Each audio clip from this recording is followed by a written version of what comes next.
majestuoso, joven, fuerte, sin rastro de muerte en él por las puertas de nuestra parroquia. Recuerdo la primera vez que lo vi, allá por el 1992. ¡Qué guapo!, pensé en ese momento, y lo sigo pensando hoy.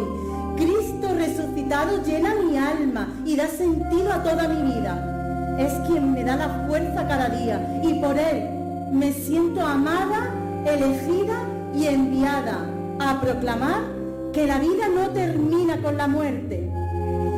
Y así Cristo resucitado está en todo Marmolejo y se hace presente en cada persona que cree en el amor y en el compartir y en la oración y en la generosidad. Cristo resucitado se manifiesta en cada persona que sueña con un mundo más humano y más solidario, y en cada ser que necesita alimentarse de Jesús cada día, en el gran regalo de la Eucaristía, para revivirse luego con los demás.